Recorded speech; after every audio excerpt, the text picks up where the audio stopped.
Assalamualaikum warahmatullahi wabarakatuh.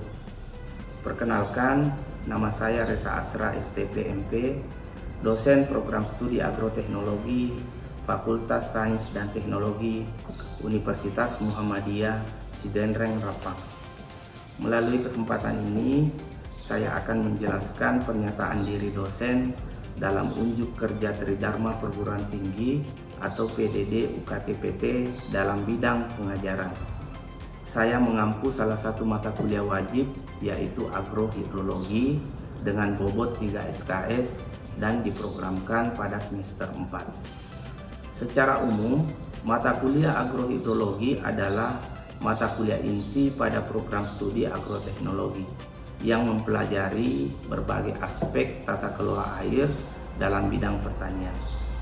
Pengetahuan dan pemahaman mahasiswa tentang agrohidrologi sangat penting karena menjadi dasar dalam siklus kehidupan tanaman pertanian.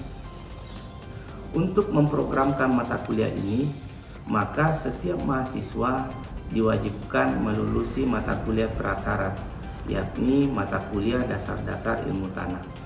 Hal ini bertujuan untuk sinkronisasi pengetahuan dan keterampilan mahasiswa dalam bidang agroteknologi, terlebih khusus pada hubungan antara tanah dan air. Capaian pembelajaran pada mata kuliah agrohidrologi antara lain: 1. Mahasiswa mampu menjelaskan dan memahami ruang lingkup hidrologi pertanian, daur hidrologi, dan komponen-komponen hidrologi. 2. Mahasiswa mampu menjelaskan dan memahami proses presipitasi, evapotranspirasi, infiltrasi, aliran permukaan dan air tanah, serta model perhitungannya. 3. Mahasiswa mampu memahami perhitungan neraca air lahan dan tanaman, serta perencanaan pengelolaan tata air di tingkat usaha tani. Dan yang keempat, mahasiswa mampu menjelaskan dan memahami konservasi sumber-sumber air untuk kegiatan pertanian. Pada proses pengajaran, saya menggunakan bahan ajar dalam bentuk buku dan artikel hasil penelitian yang telah saya publikasikan. Untuk memperkaya pengajaran, saya menggunakan berbagai referensi dari jurnal-jurnal terakreditasi. Sistem pembelajaran yang saya gunakan adalah sistem blended yang menggabungkan antara metode pembelajaran daring dan metode pembelajaran luring. Adapun teknik pembelajaran yang saya terapkan adalah DIA, disingkat D itu artinya delivery, I itu adalah interaktif, dan A itu adalah assessment. Teknik ini akan memberikan kesempatan kepada mahasiswa untuk lebih interaktif dalam membangun kemampuan kognitif mereka di dalam kelas. Pada aspek delivery, metode pembelajaran yang saya gunakan adalah metode ceramah, presentase, pembelajaran tatap muka, maupun pembelajaran secara daring. Berbagai metode tersebut saya terapkan sebagai upaya untuk memudahkan mahasiswa dalam menerima materi pembelajaran sebaik-baiknya.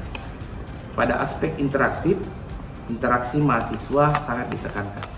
Oleh karena itu, diskusi kelompok dan tanya jawab menjadi alat ukur yang sangat penting untuk memastikan mahasiswa berpartisipasi aktif dalam proses pembelajaran, termasuk sharing pengalaman dan pengetahuan antar mahasiswa.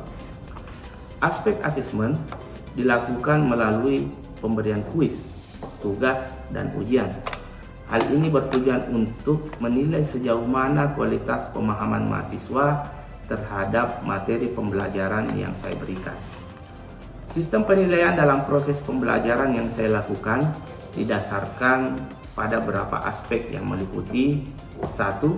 Kehadiran dan keaktifan, 2. Tugas mandiri dan tugas kelompok, 3. Ujian semester, dan 4. Ujian akhir semester.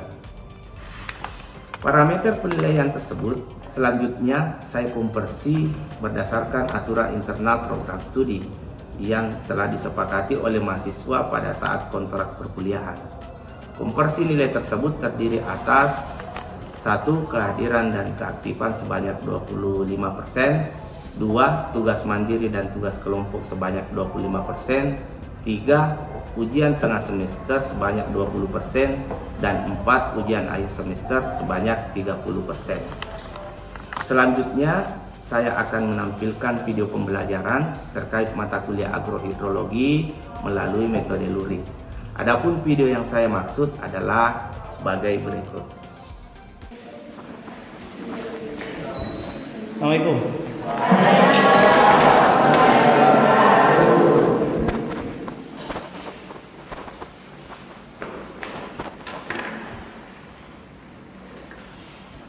Gimana?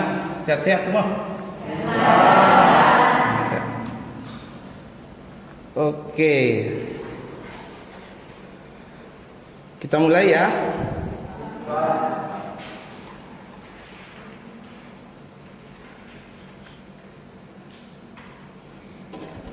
Bismillahirrahmanirrahim. Assalamualaikum warahmatullahi wabarakatuh.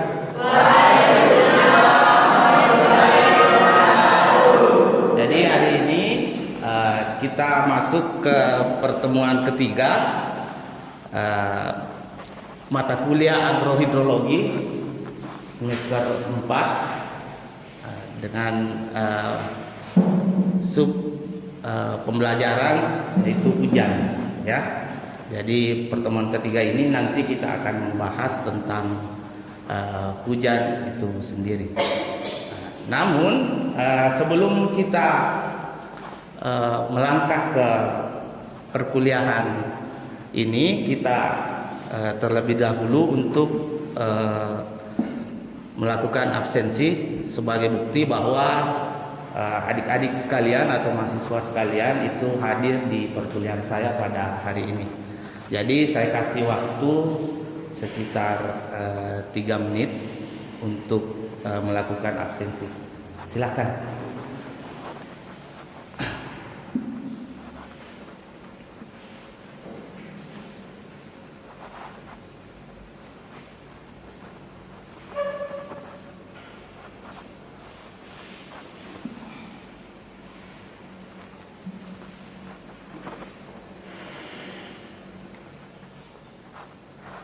Oke, sudah ya? Oke. Jadi kita masuk di materi pertemuan ketiga itu mengenai hujan.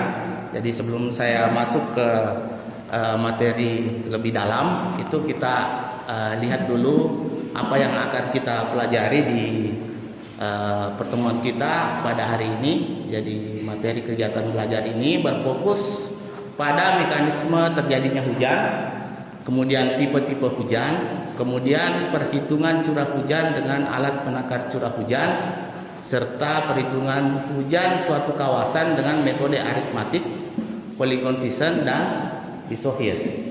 Nah, namun sebelum kita melangkah ke selanjutnya materi hujan ini, saya ingin merefleksi dulu materi kita pada pertemuan minggu yang lalu. Nah, jadi siapa yang bisa adik-adik mahasiswa yang bisa merefleksi atau menjelaskan ke saya pertemuan kita pada minggu yang lalu? Ada yang bisa? Ya, silakan, Amrina.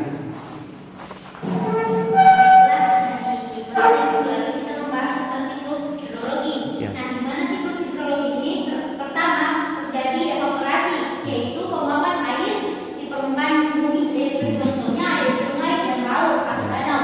Kemudian yang kedua terjadi transpirasi, di mana terjadi penguapan air pada tumbuhan. Kemudian terjadi kondensasi, di mana itu mengubah air menjadi partikel-partikel di awan. Setelah itu terjadi presipitasi, di mana awan tidak mampu menahan air dan terjadi hujan.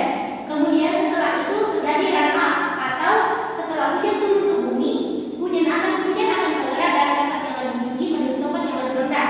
Kemudian terjadi infiltrasi, atau tahap di mana air hujan berubah menjadi air tanah. Ini yang saya katakan. Oke. Ada lagi yang bisa? Ya, silakan. Baiklah, terima kasih atas kesempatannya. Saya akan menjelaskan sedikit tentang siklus hidrologi. Pada siklus hidrologi sendiri itu terbagi atas beberapa tahap, di mana yang pertama itu akan terjadinya penguapan oleh air laut maupun pada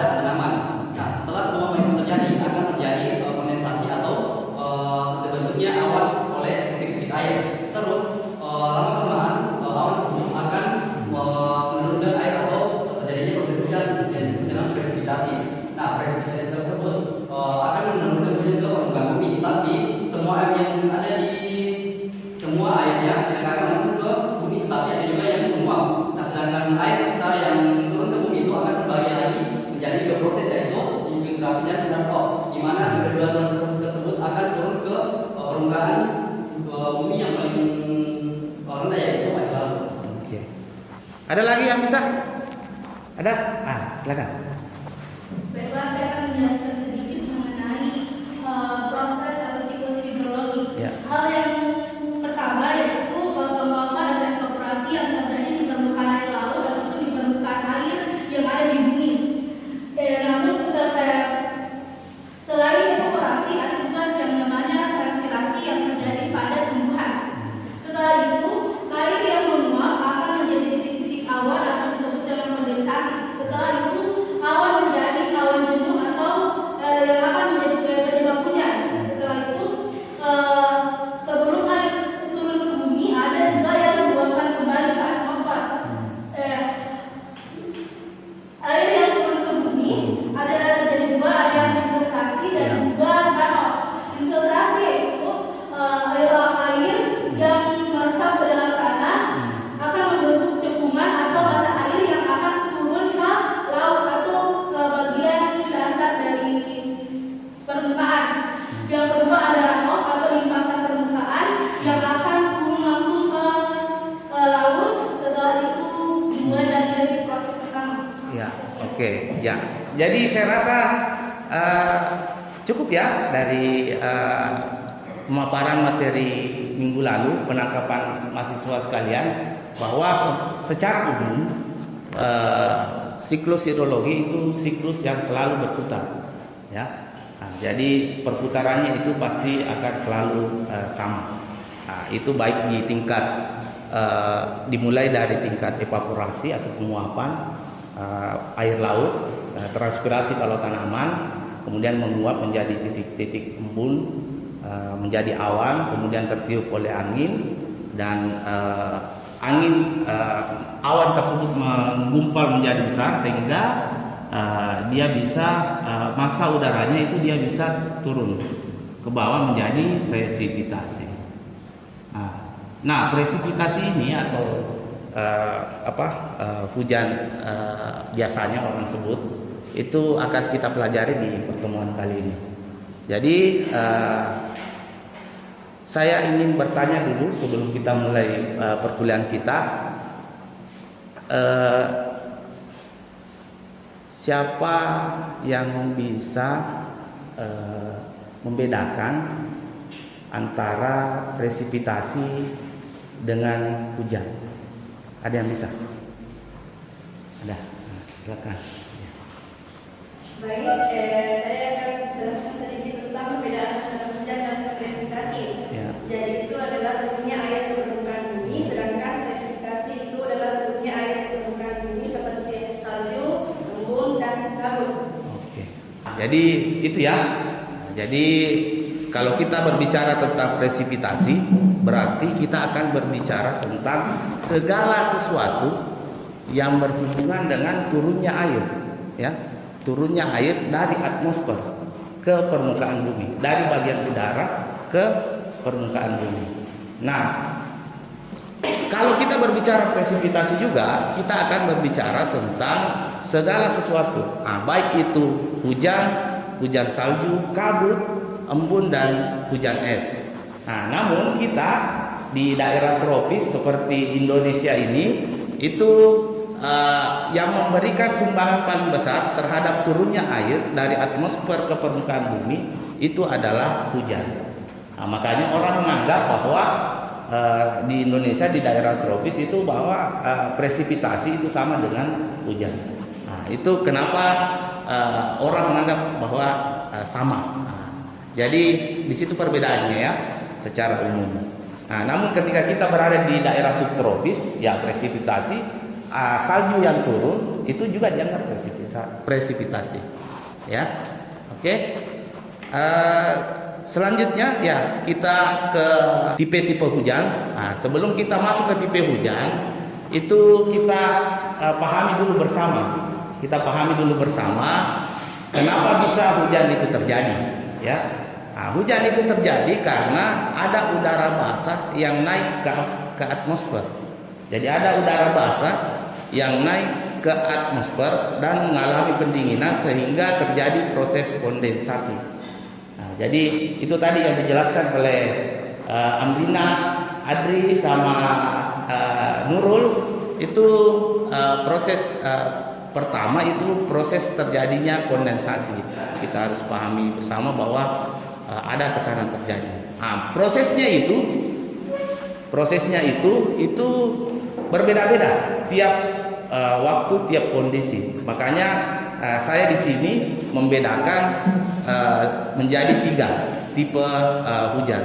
Itu hujan naiknya udara ke atas dapat terjadi secara siklonik, kemudian orografik dan konvektif. Selanjutnya itu kita melangkah ke alat pengukur hujan. Sampai sini ada yang mau ditanyakan? Tidak ada ya? Oke, lanjut. Nah, jadi alat pengukur hujan itu, alat ukur hujan dapat dibedakan menjadi 2 macam. Jadi ada 2 macam alat ukur hujan, yaitu alat penakar hujan secara biasa dan alat penakar hujan secara otomatis. Kalau secara otomatis itu ada 3 macam alatnya, yaitu weighing bucket, kemudian tipping bucket, dan float. Nah, jadi kalian bisa lihat contoh stasiun penakar curah hujan di sini ya. Nah, ini salah satu alat penakar curah hujan. Nah, kemudian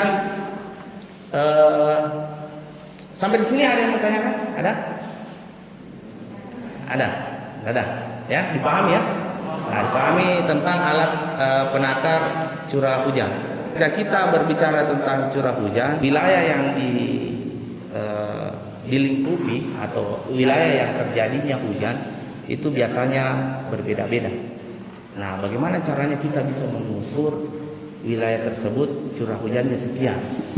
Nah, kemudian wilayah tersebut curah hujannya sekian, supaya kita bisa memprediksikan berapa kebutuhan air yang ada di wilayah tersebut.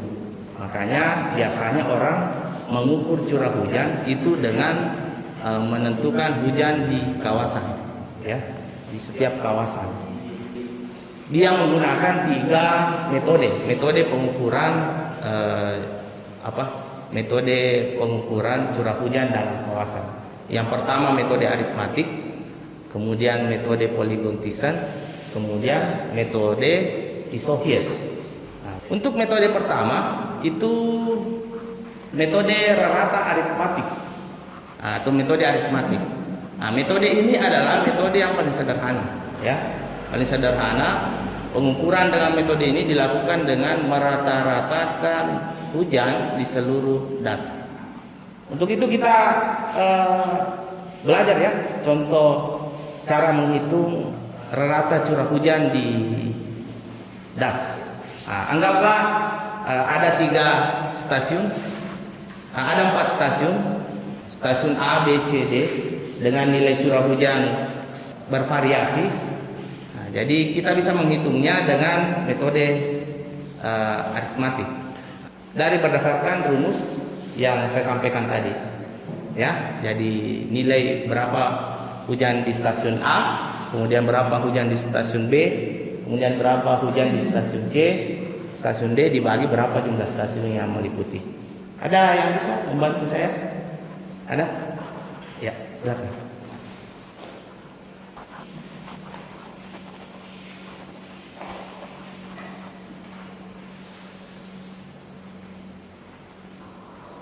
Oke. Ya. Oke. Kenapa tidak diambil di stasiun D? Ada yang bisa jawab? Ya, silakan. Karena D itu di luar dari. Di luar dari kawasan ya. Jadi di luar dari kawasan. Jadi yang diambil itu adalah stasiun A, B, dan C. Jadi ada 3 stasiun. Jadi A itu 22, kemudian ditambah dengan 28, tambah 30 dibagi 3. Ya. Saya rasa jawabannya Nurul dengan jawabannya saya itu sama. Ya. Oke, dari 22 tambah 28 tambah 30 dibagi 3 itu hasilnya 26,67. Itu ya, dipahami ya cara menghitung hujan di dalam suatu kawasan berdasarkan metode aritmatik, ya. Oke. Selanjutnya metode Thyssen. Metode ini digunakan untuk menghitung bobot masing-masing stasiun yang mewakili luasan di sekitarnya. Nah, metode ini digunakan bila penyebaran hujan di daerah yang ditinjau tidak merata. Ilustrasi poligon Thyssen ini dapat dilihat di sini, ya. Nah, jadi kita menggambar dulu kawasan, kemudian menentukan titik stasiunnya, kemudian kita menghubungkan tiap stasiun, kemudian di tengahnya kita bagi. Nah, jadi kawasan yang A1 itu yang digaris atau diarsir. Nah, rumusnya itu sebagaimana yang saya katakan tadi, bahwa ada luas yang berpengaruh, luas dan jumlah hujan yang berpengaruh. Nah, jadi bedanya dengan aritmatika tadi itu dia tidak melibatkan parameter luasan. Nah, gitu. Ya. Oke. Kita belajar ya menghitung berapa kira-kira rata dari kawasan tersebut dengan melihat studi kasus berikut. Ada yang bisa?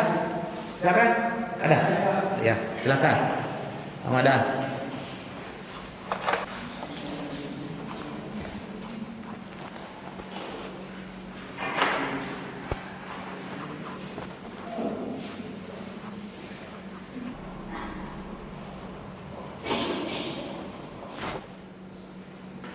Oke. Sudah?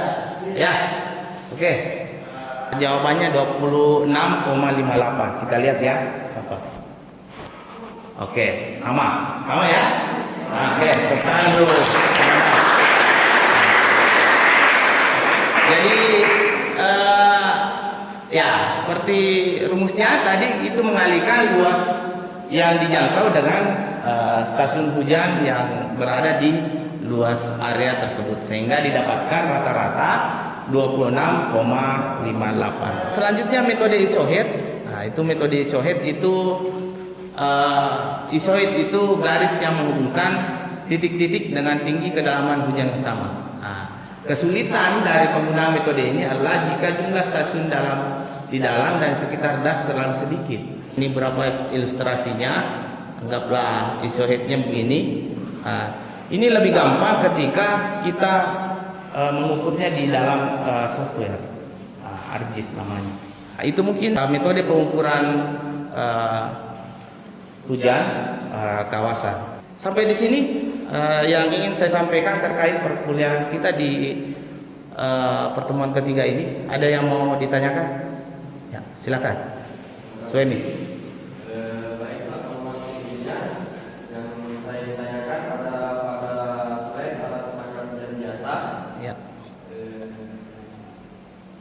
Penakar curah hujan biasa ya.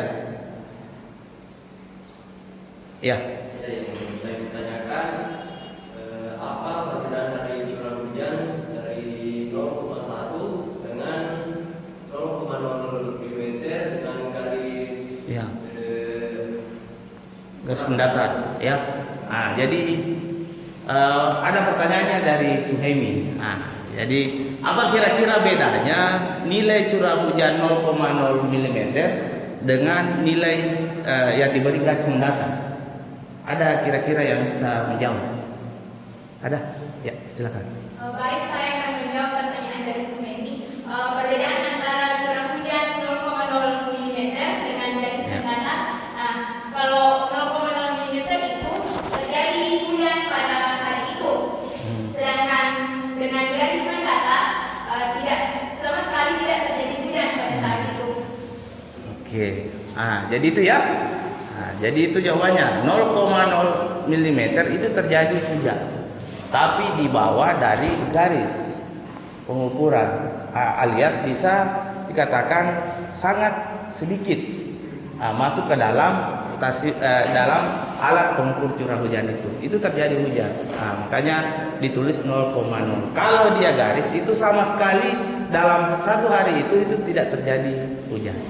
Nah, itu ya jawabannya. Jadi kita bisa membedakan bahwa hari itu terjadi hujan, hari berikutnya mungkin tidak terjadi hujan atau terjadi hujan, dilihat dari tanda itu, tanda garis mendatar itu. Itu mungkin. Ada lagi yang tidak ada? Silakan. Ya. Bagaimana cara BMKG mendapatkan pemangku dari seluruh wilayah? Oke.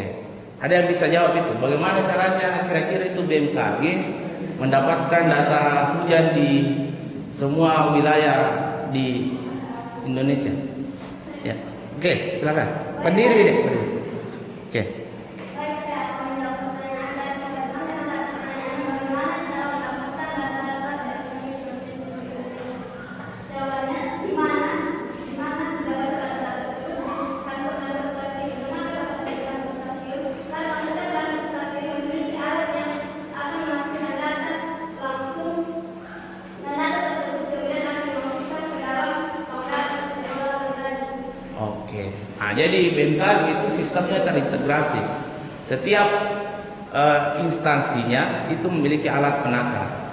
Nah, alat penakar curah hujan.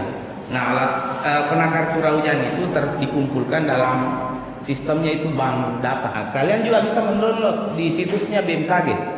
Nah, kalian bisa download di situ. Nah, di situ kalian bisa mendapatkan semua data iklim, baik hujan, radiasi matahari, kecepatan angin. Nah, itu disediakan di BMKG. Nah, itu mungkin. Ada lagi? Sudah tidak ada? Kalau tidak ada, kita melakukan kuis dulu ya. Semuanya punya HP ya. Kita pakai di Quizizz ya. Oke, kita coba kuis di Quizizz. Saya share dulu linknya. Nah, silakan adik-adik join dulu di kuisnya. Nah, join linknya di sana. Kemudian kode kuisnya itu 472605. Silakan. Oke, kita mulai ya. Ya, silakan. Ya, dimulai. Sudah semua ya? Oke. Ah, jadi ini nilainya ya. Ah, jadi sekitar berapa persen itu? 74-75% menjawab dengan benar. Jadi saya anggap adik-adik sekalian, mahasiswa sekalian sudah sebagian besar memahami materi yang saya paparkan pada hari ini. Makanya dengan asumsi bahwa apa yang saya berikan melalui pertanyaan-pertanyaan itu bisa adik-adik mahasiswa jawab dengan baik. Nah, jadi untuk perkuliahan kita itu saya anggap sudah selesai. Untuk materinya itu kalian bisa download di Google Classroom. Nah, ini kode Google Classroom-nya seperti biasa untuk perdalam pemahaman adik-adik mahasiswa untuk materi kita pada pertemuan ketiga ini. Nah, itu mungkin dari saya. Lebih dan kurangnya mohon dimaafkan. Assalamualaikum warahmatullahi wabarakatuh.